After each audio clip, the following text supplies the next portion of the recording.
disaster must come. At best, only postponed. Shaolin Kung Fu, to survive, must now be taught to more young men.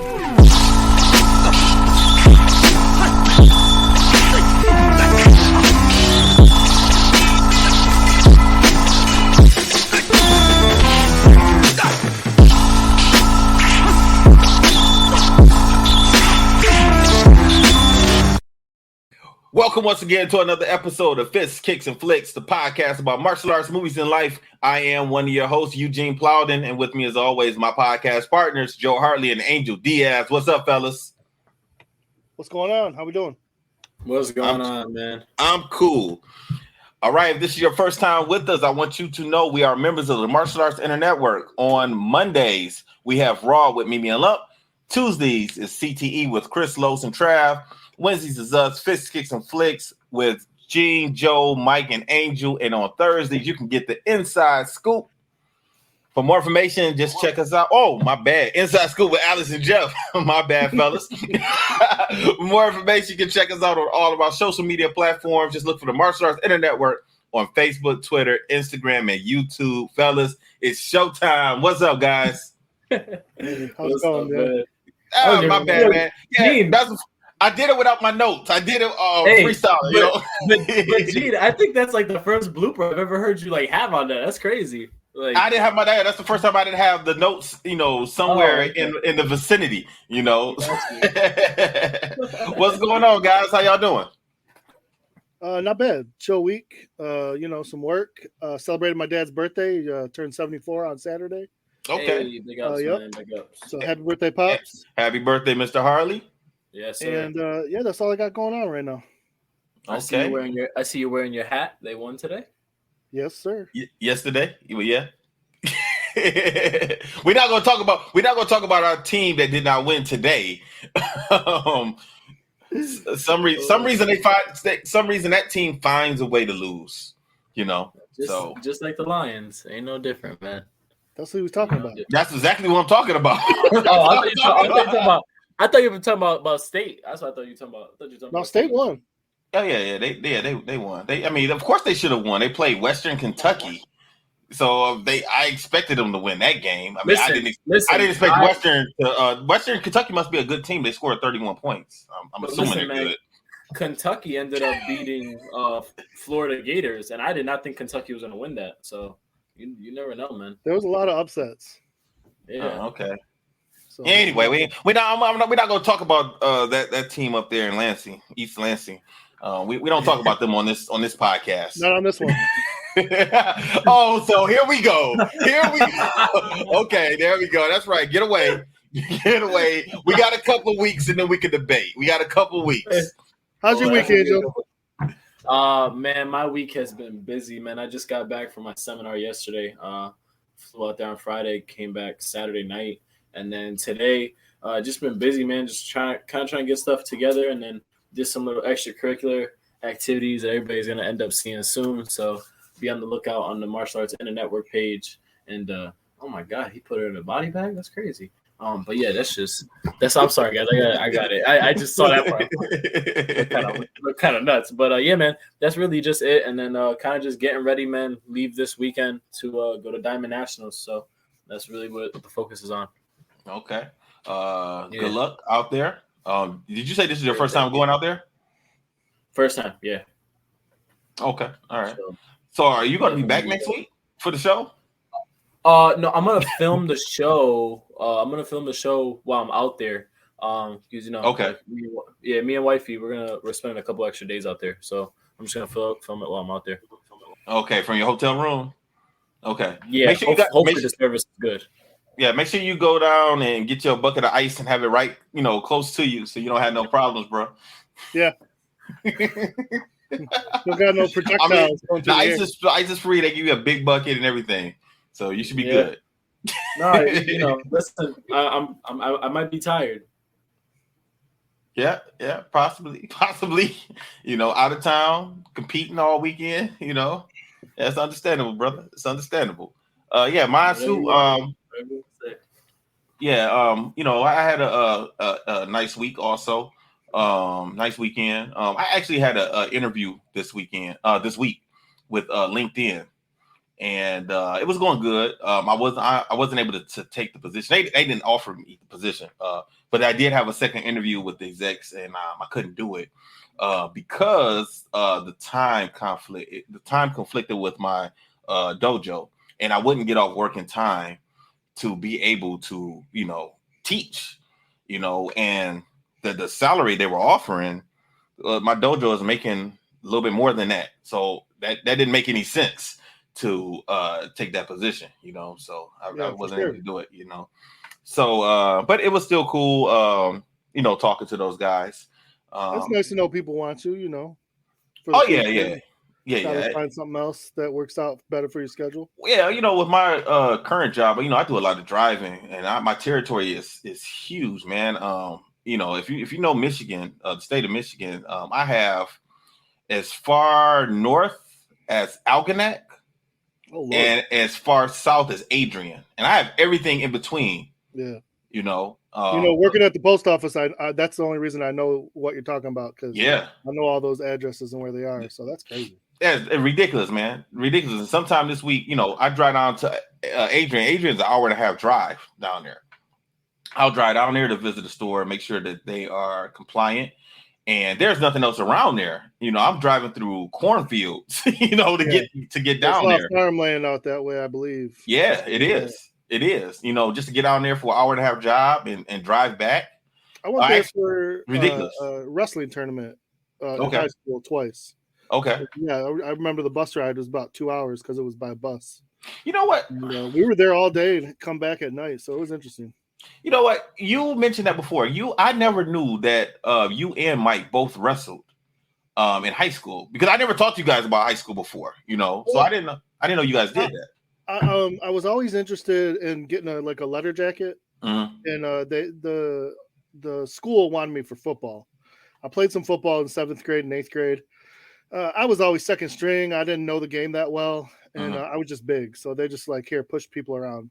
Okay. And I wasn't into it. I like watching football. I like playing it with some friends and stuff, but as a team sport, it just didn't work for me. So I used to go to the gym. It was a powerhouse gym by my house, and the wrestling coach my freshman year was trying to recruit my brother and I for wrestling. Okay. He wanted us. He was in there every day bugging us. I mean, literally every single day. And he was a fun dude to hang out with. He was this little short guy from Nebraska, a little country boy, but strong as ever, man. You look at him and he just had that old man, Ric Flair strength. It was crazy. And we might not want to talk about Ric Flair's strength right about now. At the time. But anyhow, so he wanted Greg and I real bad, but we were both training for our black belts at the time. Okay. So it was really hard. I wanted to try it out. And so we waited till my sophomore year, and a friend of ours talked us into it with the coach. So from my sophomore year, and then junior and senior year, I wrestled 189, which was hilarious because I'm not even close to that now. I might have laughed that at least once. I my high school did not have a wrestling team. When I went to college, I did want to participate in wrestling. But Ferris didn't have a wrestling team at that time, but what they did have was a wrestling club. Yeah. And my freshman year, I couldn't find them. I never knew where they were on campus. And I looked a couple of times, but when you're a freshman and you're looking around, you don't really know your way around. You don't know all the buildings just yet. Bro, I know guys that were in that club. It's it was like a room in a boiler room. It was a tiny little room with mats. Okay, that's why I couldn't find them. I couldn't find them nowhere. With the one little light, it's creepy. Yeah, I couldn't find them. I couldn't find them anywhere. But I was interested in learning it. So my wife went to Grand Valley, and then she went to Denver. So we would party with some of the people at Ferris, and she knew a lot of Ferris people. Okay. When I would go visit her when we were dating. Okay. So that's how I found out, because one of my friends was there, and so I've been there. Yeah, man. I was like, man, I can't find these people for nothing, So eventually, after a few weeks, I just gave up. And by that time, I started teaching karate on campus. I started in January, February in 96. we started Ski and I started teaching up there. So then, you know, I just, you know, didn't think about it anymore, you know. All right, let's get into the movie, The Transporter. That's who we talk about this week. I enjoyed the movie. I did. I enjoyed the movie. I do not think that this was a martial arts movie, though. And we're going to save this for another segment of the Martial Arts Internet Network. Right now, let's agree to disagree. This had martial arts in it, so we will call it a martial arts-based movie. I'm not calling it that either. We're going to say there was martial arts in the movie. There definitely was martial arts in the movie. Yes. It was a movie that had martial arts. Take it or leave it however you want.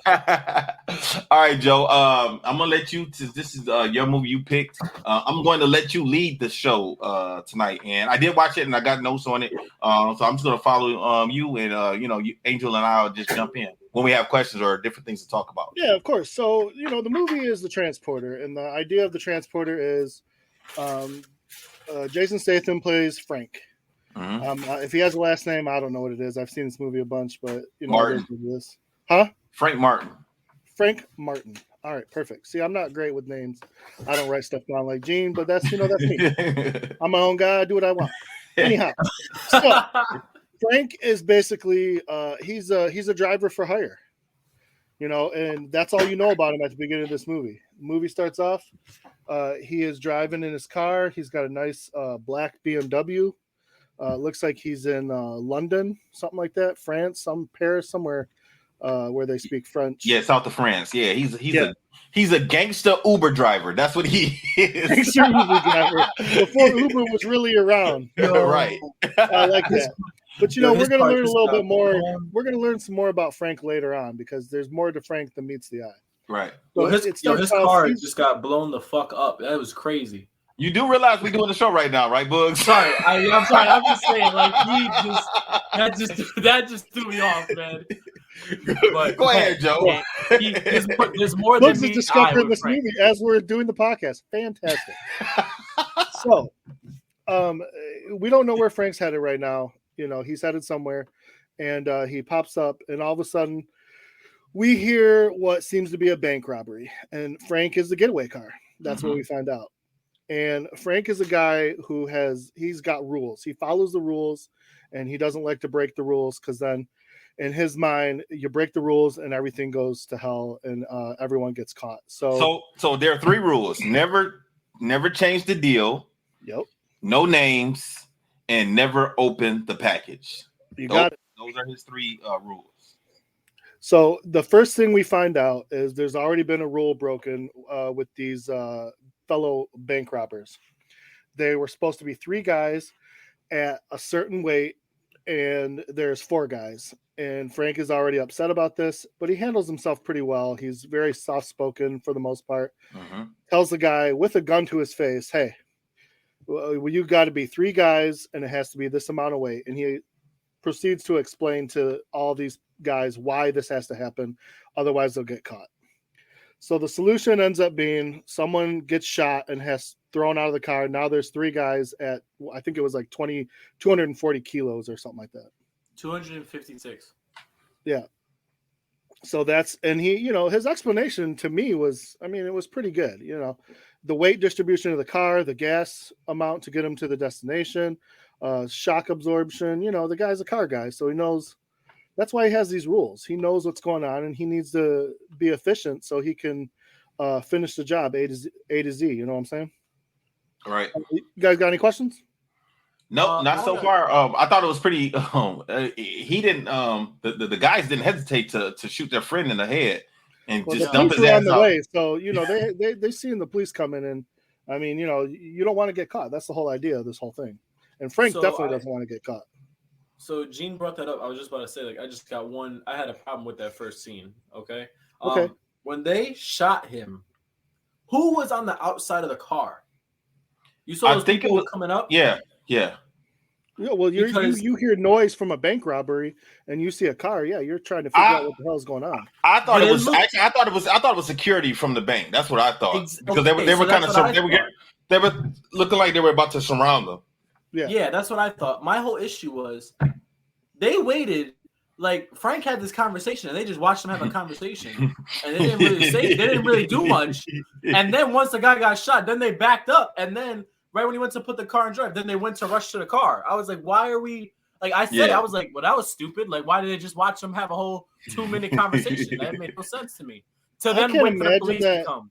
I can't imagine that a bank security, even though they do get a gun, I can't imagine they get paid a whole heck of a lot of money. So you're saying it wasn't worth that. Well, in my opinion, if I was the bank security, I'm just saying, and I'm a pretty gutsy guy. I'll take some risks here and there, but if you're not paying me very well, and I'm looking at a car, and these guys just stole some money, they all got guns, and now they're in a car that looks like there's tinted windows and stuff. I don't know what the driver has. I don't know what anybody has. I'm not looking to get a bullet in my ass over somebody else's money.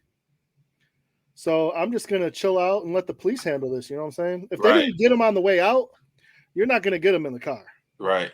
Because you don't know what's going on. There's 4 guys in that car and only one of me. No, I'm out. Yeah, so I agree with that. I just was so confused why they just watched him for a good chunk of change. I was like, what is? Plus, in that side of the country, they may not have guns. Now that I think about it, right? Because I don't think their police even carry guns on that side, do they? I'm not sure. I know, everywhere is not like here in America. Like that's what I'm saying. They were in France, right? Guns. Right, south of France. Yeah. I thought they had guns. I don't know. Well, you know what? They might have. I'm saying but security might not. Security might not. Yeah. Okay, that's true. Like we let everyone in America have guns, not overseas, not so much. Anyhow, right. So now that everything has been taken care of as far as the weight distribution and everything, Frank's good, and he goes and shows off his wonderful driving skills. He's a very skilled driver. He is evading police. He is in and out of traffic. He's on top of cars, shooting guns, all kinds of fun action movie stuff that we love so much. I wish they could explain why he drives so well. They never brought that up, or at least if they did, I missed it. Like why is it that why is he such a skilled driver? There's 2 more movies, and I don't think they ever explain it. All they show is we learn later on that he's a military guy. Yeah, what he did for the military, or anything like that, he wasn't happy about it, and he doesn't seem like the criminal type, but he kind of had a chip on his shoulder throughout the whole movie, and he never really did explain. I think where that chip came from. Right. Like I just assumed that it would be explained in the second or third movie, because I've never seen any of these, so this was all brand new to me. I'm thinking about them, and all 3 good movies. This one's still my favorite. But I don't think they really do ever explain. He's just I think he's just a car guy who enjoys driving and is just really good at it. Okay. They never explain it in any of them. It's kind of just like this is just like his talent, you could say, or his like profession. They never really give you what or why or how. It would be nice to. I mean, honestly, it would be easy for him to kind of explain. I mean, I can't think of any military jobs where you would have to learn like how to drive like this. This is more like something like for a police officer or something, right? I mean, unless you were a spy or something, I don't know. Special forces, maybe. I don't know. With the way he is in a movie, I could see him being a spy.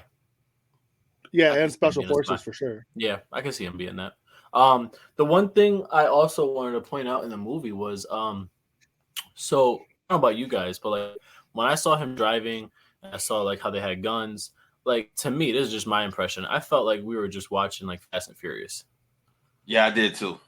Like, I was like, oh, like, kind of like what Fast and Furious is doing now. It was already done back then. A little bit, no, for sure. Yeah.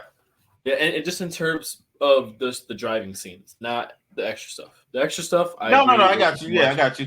And the original Fast and Furious was 2001. This was 2002. So no, but I'm saying, like, some of that. No, because that other Fast and Furious wasn't doing what they were doing now. It's like the newer ones do what the Transporter did in this one. Yeah. No, the older ones was like strictly just driving and I got you. Yeah, I got you. Yeah, I used to. Well, they had to get more than just driving. You can only do so much with a car. They pretty much did it in all the Fast and Furious. Listen, I used to say that. But as we see, we're gonna see why this is a martial arts movie. Go ahead, Joe. Oh, let's continue. So Frank gets these guys to their destination, and He counts the money and he says the money is too much. Which, by the way, if you give me too much money, I'm just taking it. I don't care. That's your problem, not mine. Anyhow, Right. the guy says, well, again, breaking another rule. Deals changed. We need you to take us here. Frank's not down for that. I got you. I did my part. He gives back the extra money and he takes off. Mm-hmm. We find out later these guys get caught. They're all stupid. They're idiots. And they just jumped in another person's car. Yep. And how did they know that this guy was even a getaway driver? They didn't. That guy must have been a friend or something. They put a gun to him and said, "You better drive us." I think they didn't want that guy to drive them. No, they wanted Frank because they saw Frank's skills. Yeah, I know that, but they did get out of his car. Yeah, they could have had another getaway driver because they probably didn't know what Frank's skills were. And then once they saw it, they're like, "No, you got to get us to this point. We'll be better off with you." See, I'm looking at it now. There's a guy just standing around. Yeah, I didn't get that part either. It must have been a friend or something, or their hookup. But anyway, maybe he was the one that set up the bank job. Who knows? Anyhow, so Frank gets to his house. He's got this little compartment in his garage. He's got all kinds of license plates and everything. He's got a little flip license plate, so you're never gonna find his car. It's never gonna have the same license plate. He's good at what he does, and so he's really good at not getting caught. But then we see this. We meet this police officer for the first time, and Gene's gonna have to give me his name because like I said, I don't do names very well. Inspector Charconi. Whoa, that's a mouthful. Inspector Charconi. Tarconi with a T. Tarconi. Yeah, Tarconi. Him and Frank have this relationship that kind of goes back and forth. I think he knows that Frank does what he does, but he's never been able to prove it. Yeah. So he just kind of comes over and pressures him a little bit, and they have a little back and forth a little bit for the most part, but it goes nowhere. He even invites him in for coffee. Frank's real cocky. He knows he's not going to get caught. He knows he followed all the rules, so he's not worried about this police officer at this point in time. And we will later on see that there ends up being a friendship there. Well, and I like that aspect of it because you know what? Frank's not a bad guy. He's just making some bad decisions for the most part. I was gonna say he's not even making bad decisions. He's just doing his job. But yeah, I'm with you, Bugs. I don't know. Yeah. Hey, anytime I can get busted and go to jail for a large amount of time, that's a bad decision. He seems like Frank seems like the kind of person that has friends in high places. I think if he ever got busted, I think he can make a call and get out. You know what? And they should have. I like that. See, I think Gene can write this movie a little better. And I do like this movie. I like this movie, but there is certain aspects. You're right, because what if he is like CIA? They're not going to let him get locked up. No, exactly. And he was talking. They never explained that. I'm telling you right now, unless I can't. They never explain anything like that, and we kind of need a prequel or something now to this movie because. They do never explain that. And I would bet 100% you're right. He probably does know people in high places that to actually get him out of this stuff. Yeah. Looking here on Wikipedia, it says that he is a former special operations soldier. So yeah, he has to have known. But they never like I said, they only even in this one they show they just show something. They don't really tell you his exact training. Yeah. We just know that he's military. So Frank gets a call, and it's about a new job. So he meets these people at a bar, and of course they talk business. And Frank goes over his rules, and they get this job that's going to happen tomorrow. Frank's got to pick up a package. He's got the weight. He's got the rules, no names, all that fun stuff, and he's going to go and take care of this job tomorrow. Anything, guys? Not with what you just said. Not yet. All right. So of course, if you look at these guys, I'm looking at them right now. Actually, they don't look like the type you really want to mess with, and they kind of got gangster look to them. Mm-hmm. So who knows what this package is? Frank has no idea, and of course, following his rules, he's never going to know. and everything's going to go great, and the movie's going to be fantastic with lots of karate in it. So we come to the next day. Frank pulls up to an address. It's a real nice place. We got some gangster type running around. We got some women running around. There's a pool, and we meet. What is his name? Wall Street. Is that his name? Darren Wall Street Betancourt, the main villain. Yeah, that's his name. Oh, that is a terrible name. I don't want to know that. I thought his name was like Derek or something. It's Darren. Darren. His nickname is Wall Street. Wall Street. Yeah. All right. So Wall Street. He likes Frank for the most part. He likes that he has rules and he doesn't ask any questions, and that he's a good driver and all that stuff. And these people show up. They open the trunk. They pop the package in, and Frank takes off down the road. Okay. Yeah. Anything? Yeah, no. I was just gonna say Wall Street wasn't at that part. He was later. That's who Frank was. Oh, he's at the pickup. Yeah. That's who Frank was going to see. Frank drives over and he drops off the pit. Oh no. Something happened before then. He gets a flat tire. Oh yeah. This is the problem. So Frank, he's got the package and he's making his way, and it seems to be a long ways. And Frank gets a flat tire. Mm-hmm. Which I don't know, man. That seemed kind of suspect to me because, like, that nice BMW and everything that he takes care of, I didn't see any problem with the road. Like, what did he hit that would have caused the flat tire? They just needed a reason for him to pull over. I guess. You know what I always thought was crazy when he had the flat tire. I was like, you would have thought someone like that would have like a bulletproof tire, like it'll never get a flat. You would have, or some type of tires. The way he drives, some other type of tire, something that has been a little bit more durable or something. You would have thought.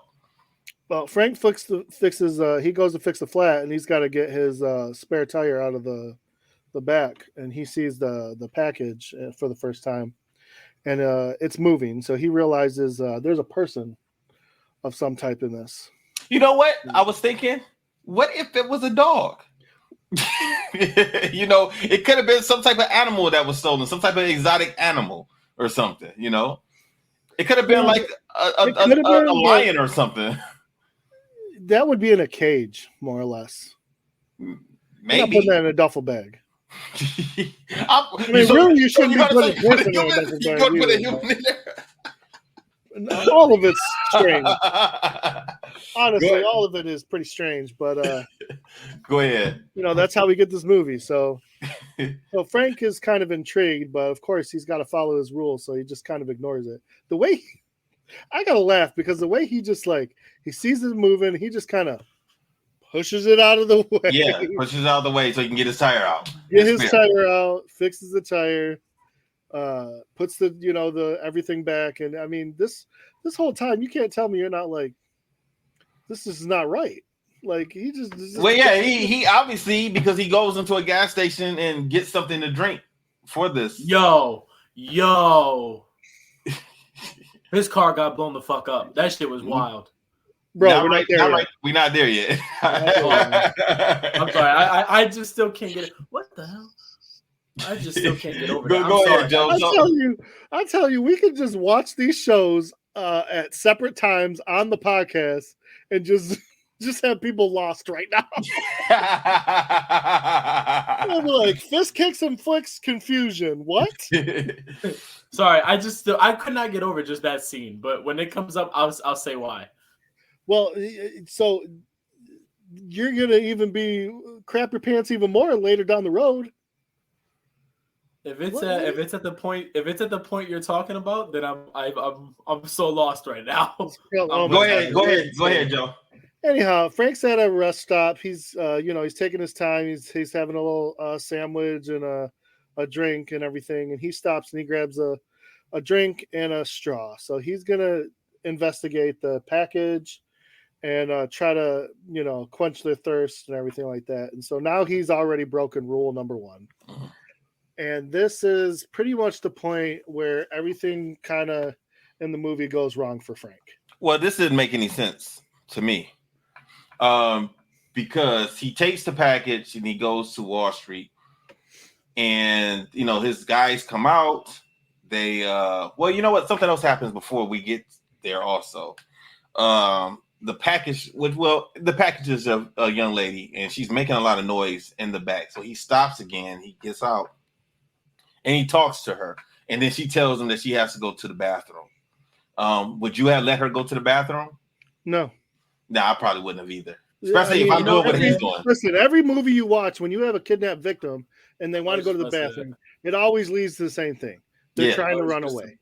I was just about to say that. You know what? Frank is pretty clever because he puts a little rope around her neck, nothing to kill her or strangle her, but just enough to let him know that she's still there and he can grab her. He gives her a minute to pee, and she's a little bit smarter, and she puts the rope around a tree and everything like that. Mm-hmm.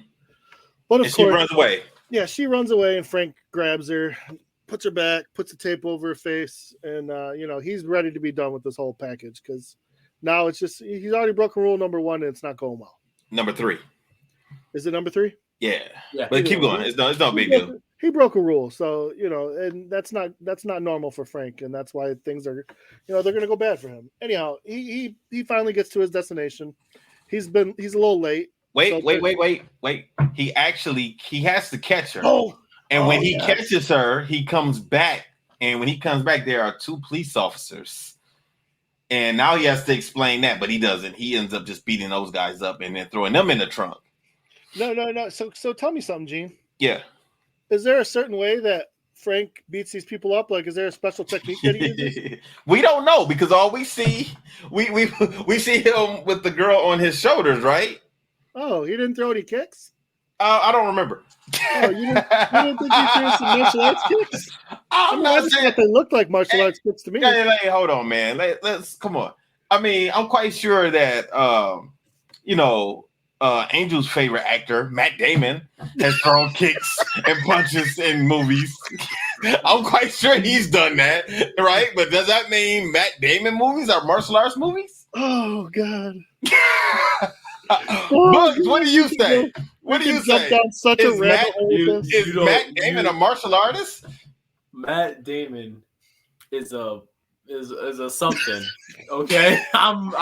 You want to see that new movie he put out? I'm you want to go see that medieval movie that he put out. No joke. You guys really just got my blood boiling. Like I'm really upset right now because Joe started it. Joe started it. And any of the Bourne movies, he didn't do that one martial arts move. You cannot put him on the same level as Jason Statham. That is you cannot tell me in all of the Bourne movies, Matt Damon did not do a sidekick. No, he did a chop. Go back and watch those he has to do a sidekick. He was doing some pretty good fighting in those movies. Yeah, one sidekick versus the. It doesn't matter. It doesn't matter. It's a martial arts technique. It doesn't matter. Go ahead, Joe. So he does beat these guys up. He throws the girl at one of the guys, and she's caught, and then he does. I mean, the fight scene was pretty cool. Okay, it was nice. My thing is, I mean, granted, we know how it ends up, but I want to know what his original plan was for these 2 police officers. I think he was just probably going to just take them in the middle of nowhere and just let them go. After they saw his face. I mean, we don't know that he's a killer. I don't think he planned on killing them. I think he planned on letting them go too. Yeah, but I just don't know how he would have got away with it. They saw his face. He would have been up on a sketch artist, and then his face would have been seen to his buddy, and his buddy would have been like, "Gotcha." That is a possibility. That is my biggest problem with this. That whole scene. This next scene is I have a problem with because go for it. So he gets to the person who set up this kidnapping. Darren Wall Street. He gets to Wall Street and he takes the package out of the car and he gives it to his henchmen and they take the package back.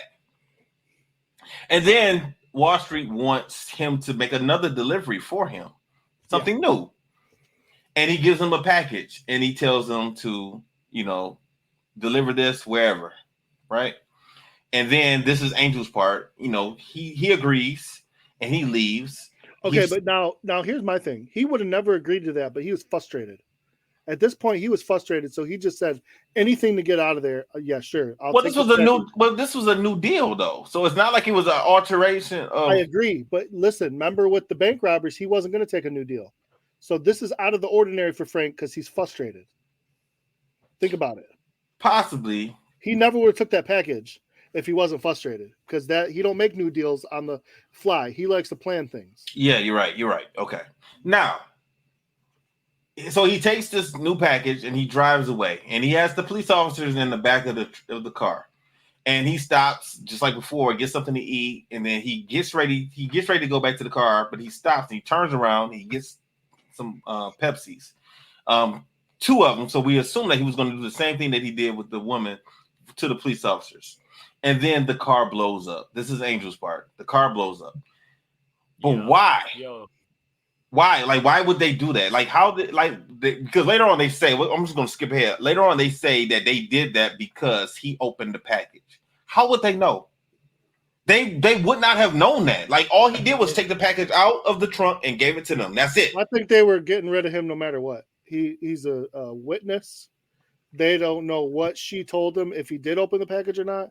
Like, why? Just they want everybody out. But I would think that he would have a reputation as being a good delivery driver or whatever. So if these people, to me, seem like the type of people that might need him again for multiple things. So if you're going to need this guy again, why get rid of him? They figured they could probably find someone else. Possibly. Okay, go ahead, continue, man. I just that part always confused me when I saw this part of the movie. No, I agree. It wasn't smart on their behalf because Frank goes back. Yes. And Frank shows us some more of his training. Yes. And he basically takes out his combat training. His combat training. His martial arts combat training. No, his combat training. His martial arts combat training. And some fancy gunplay as well. He did that. Definitely not shy around a gun. Right. So how many people do you think he handled in here? There must have been about 12 people he took care of at least. Go ahead, Bugs. You said you got ready to say something.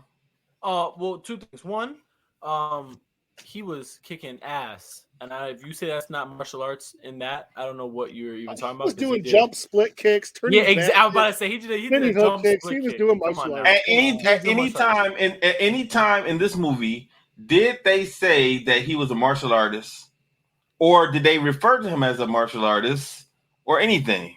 They did not. Like so. The same thing for Blood and Bone. But we knew that he was a martial artist. We knew this. We didn't know that. We didn't. The different type of street fighting that he was doing. We knew that because he was not doing the same type of fighting that those other guys were doing in that movie.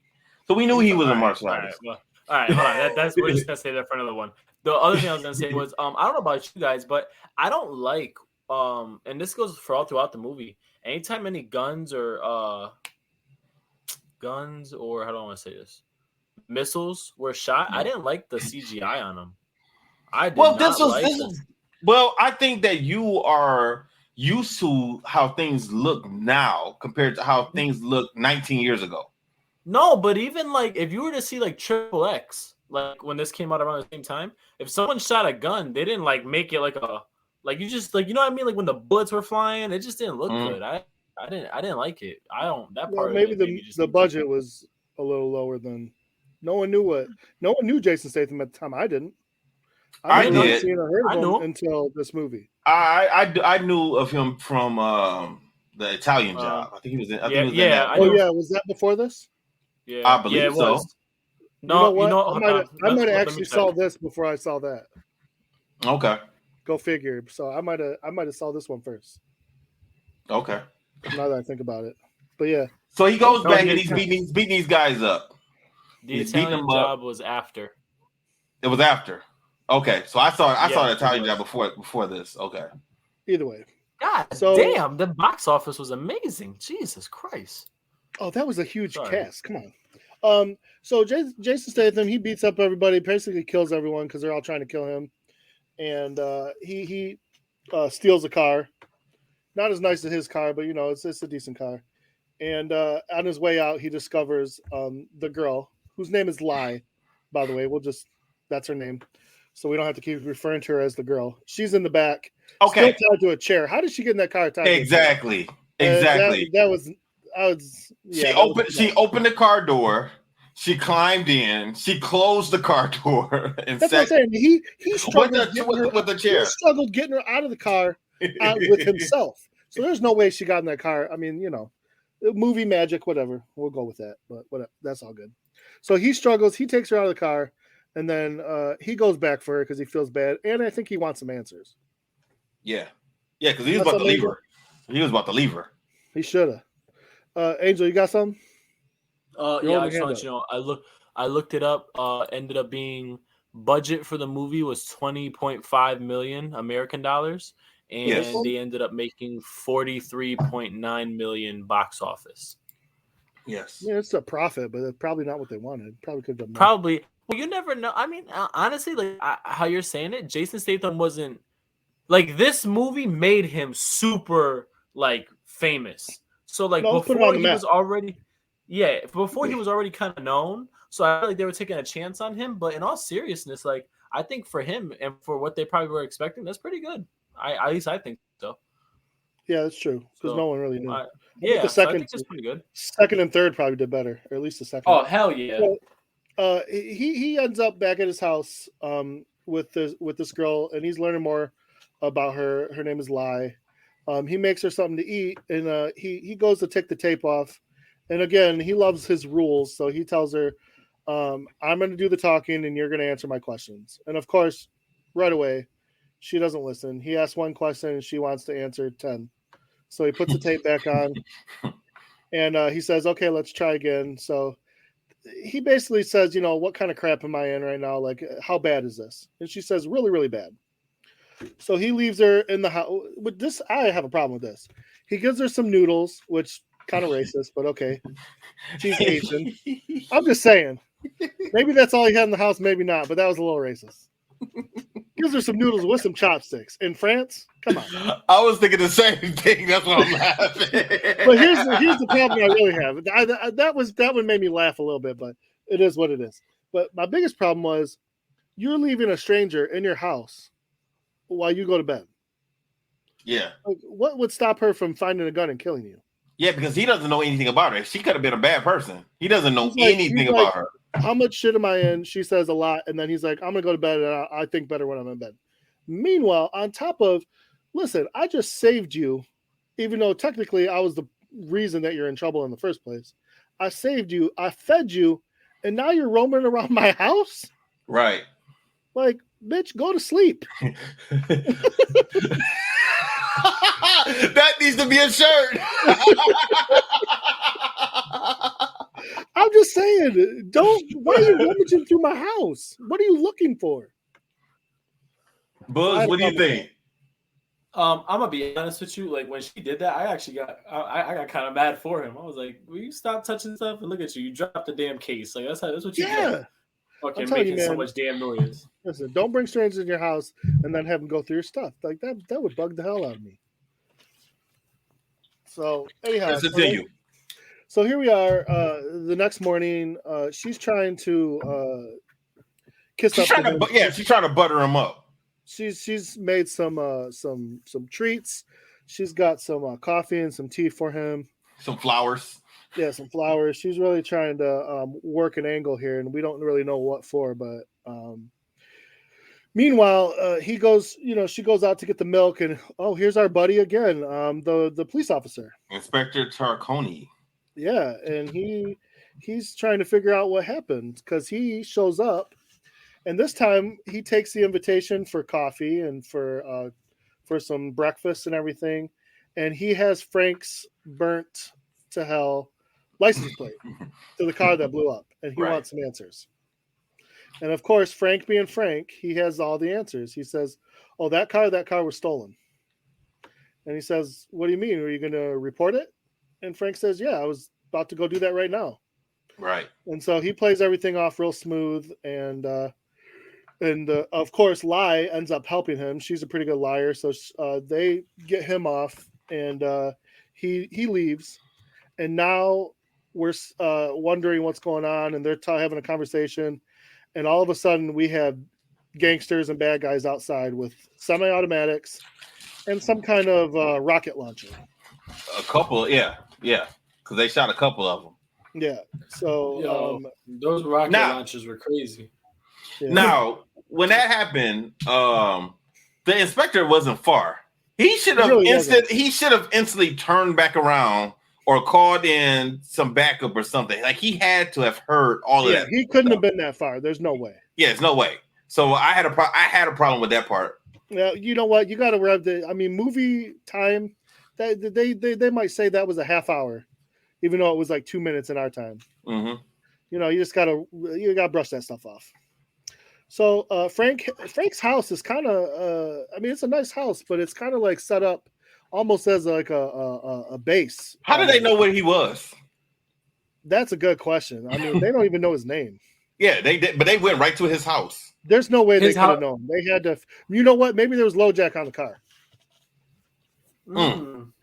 That's a good point. But I said the same thing. There's no way they knew where he was unless there was something on that car. Right. So the bad guys all found out. Frank ends up. He's got a space in his house that got him into the water, and he's got snorkel gear and equipment to survive underwater for a little bit to get away to safety. Well, you know what? Also, Wall Street did go to the hospital to visit one of his people before this happened. Oh yeah, because they wanted to know what happened in the house, and one guy was still there, and he said the transporter came back, and he did this, and then Wall Street didn't believe him because he said the transporter's dead because from the last thing that he thought that they blew him up, so he ends up killing his guy in the hospital. He suffocates him, and then that's when I'm assuming he made the call for his guys to go to Frank's house and kill him. Yeah, however they got there, they figured it out. So Frank and Lai, they make it to like another area, and it's someone else's house. He breaks into someone's house, gets some clean clothes. They have some time to themselves, if you know what I mean. Some alone time. That's just it. You're running away from people trying to kill you, and they say, "Hey, you know what? I want some ass. Let's get some ass." And that's what happened. You know what? He put it out there. Might as well get something out of this because right now he's having a bad day. They blew up his car. They blew up his house. I mean, come on. And the funny thing is, he really doesn't care. Listen, I'm just saying when that scene came up, I was like, Angel was like, man. Put on the blue lights. Here we go. There you go. Listen, I'll tell you what I really thought after. Well, you know what? I think she was still. I think she's just doing that still just to butter him up. She was. Yeah. So when I saw that, to be honest with you, I was just more or less like how you said, thinking about it was just to butter him up because I was like you never once kind of showed that type of interest, like how did it just come out of nowhere? And then it just seemed like she was just trying to persuade him on something. Mm-hmm. Well, she even said afterwards, she's like, well, what are you going to do now? And he said, nothing. They think I'm dead. You should leave too. And she's like, but they blew up your car. He's like, I'll get another one. They blew up your house. I'll rebuild. Right. He didn't care. He was not trying to get involved in all this. And she sucks him in because she says there's a container of people, including her father, her brothers and sisters. So basically we find out they're trafficking people. But there's more to this story because after she sucks Frank in, we find out a little bit more later on. Go ahead, Gene. Yeah. I had a little issue with that, but we will get to that in a minute. Oh, 100%. Should be a huge issue because now she's using his good nature against him. No, I didn't have a problem with that, but what do you have a problem with? The people. Oh, yeah. Yeah, so we'll get to that. It's closer to the end of the movie, so let's just continue. Lai is pulling on Frank's heartstrings because he is military, so she knows he's a good person, even though, again, like I said, he's getting mixed up in some of these other things. And so he goes to back to investigate this whole idea of trafficking people and everything. And they report the house being blown up to the police officer. And of course, he doesn't believe their story, but they try to get away with this story of going on a romantic swim and then coming back and the house was the way it was. Right. That's what they end up telling Tarconi. Yeah. And the inspector has no real evidence of anything. And meanwhile, he walks away from his desk and they discover the gentleman, Wall Street, and where he can be found. And this is how they're going to figure out like how to stop the trafficking of the people. Right. Now, the stupid thing is, instead of when the inspector comes back, instead of deleting the page, they just put it on sleep. Mm-hmm. So the second he opens his computer, he's going to see this guy and know exactly where they are. Right. That's what happened. Yeah. And so Frank goes to confront Wall Street, and they kind of get in a bit of a pickle because, one, Frank finds out that although they are trafficking people, her father is not one of the people being trafficked. He is the one trafficking the people. Mm-hmm.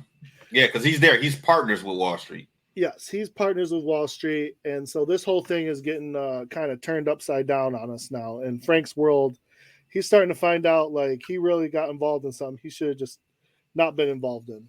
And it gets to the point where Lai has Wall Street and Frank at gunpoint. And in walks her father for the first time. And do you have his name, Gene? I'm looking it up now. I think his name is Mr. Kwai. Yeah, something like that. Yeah. Mr. Kwai, yeah. So the father, he does not really respect his daughter's beliefs on what he's doing. He says, this is who I am. Take it or leave it. Yeah, he's a bad guy.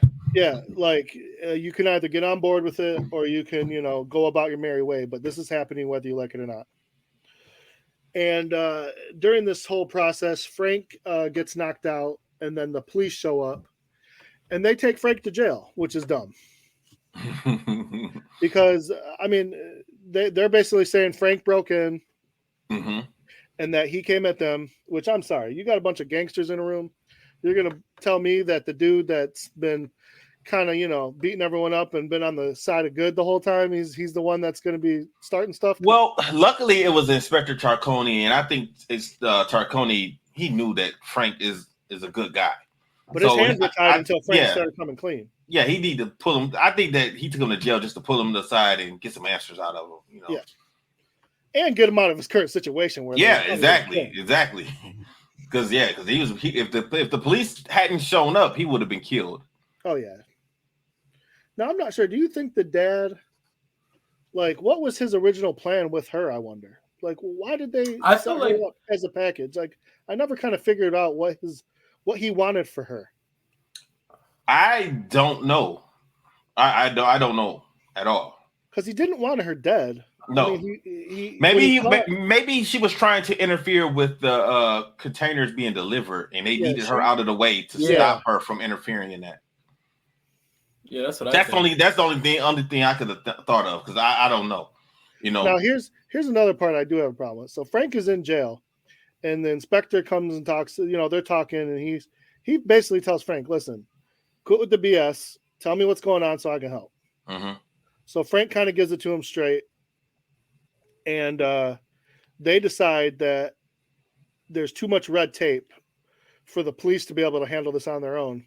And the inspector decides he's going to let Frank handle it. Uh-huh. Which, by the way, from a police standpoint, that's not going to work out. No, that's how you know this is a movie, because they're not going to just let some guy go rogue. No, whether he's trained or not. Right. But for movie's sake, we're going to say, okay, yeah, this happened, because the way Frank had to get out of that building, he had to take the inspector by gunpoint. Yeah. To get out of the police building, and throw him in the trunk. When he did that, his back was turned to so many police officers. Not one person thought let me just hit him behind the head, or let me take him out now. That's the crazy part to me about it. I'm telling you, the guy with a gun who's got some training, you don't want to mess with him.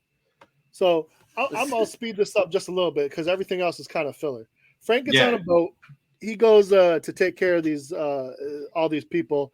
How I don't really know how he figured out where this was all going down, but he did, and he ends up at a truck yard, containers, big machines, and everything. I think the daughter told him.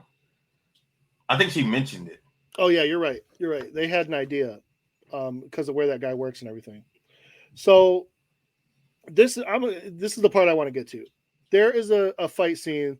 It's probably one of my favorite fight scenes in just about any movie I've ever seen. Frank is fighting a group of guys on a bus. And he is moving in and out of this bus, beating guys up with a belt and everything.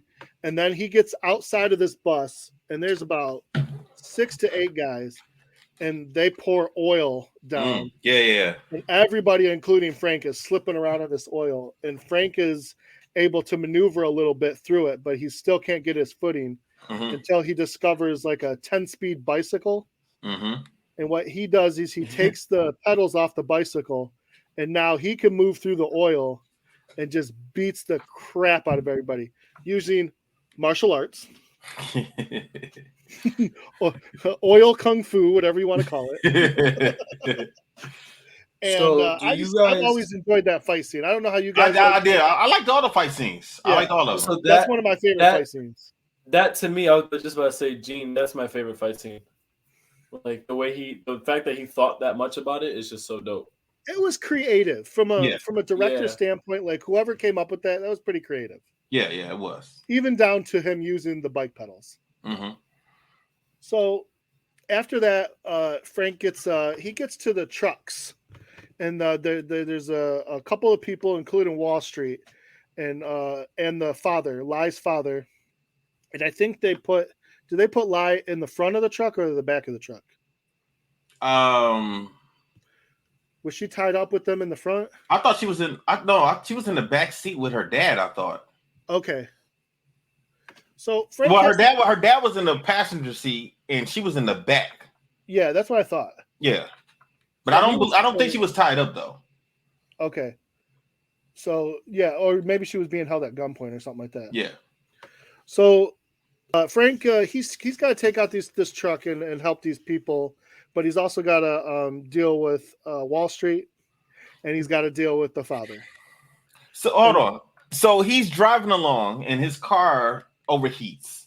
So he sees a plane flying overhead, but it's a plane that's not far. That's not far in the sky. Like it's the kind that like it's for dusting crops. Yeah, dusting crops. So he ends up running over to the guy after he lands his plane, and he ends up taking the plane at gunpoint. But, I guess he probably told the guy, like, I'm special forces, I'm trying to help, do whatever, because the guy eventually helps him.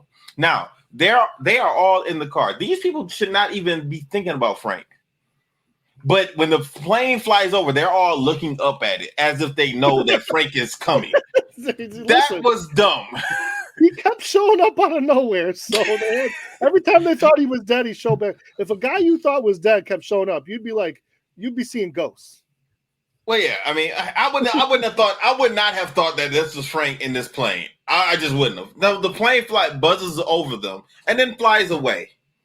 And then is Frank he jumps out of the plane and he has a parachute and he jumps out of the plane and he lands on top of one of the trucks. Yeah, he ends up. I like how he took his parachute off, and it ends up falling on one of the cars. It ends up crashing and that was a big explosion. Did you like that explosion, Books? Yeah, that explosion was dope. Like, how could you not?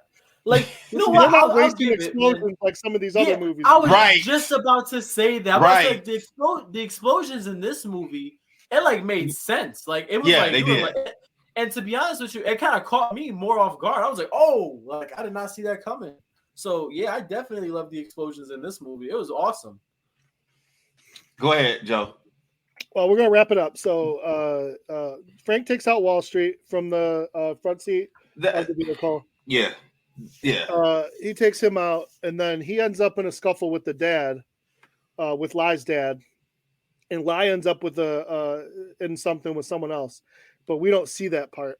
All we see is Frank and the father has Frank at gunpoint, and he's going to basically like throw him off of a cliff, or shoot him off of a cliff or something like that. Mm-hmm.